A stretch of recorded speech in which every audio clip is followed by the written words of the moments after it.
Делаешь ремонт без плана? Стоп!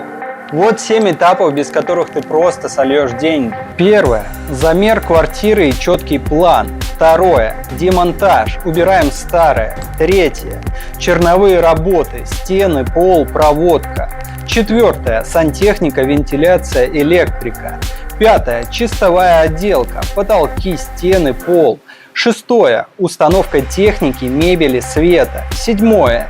Декор и уборка. Финальный штрих.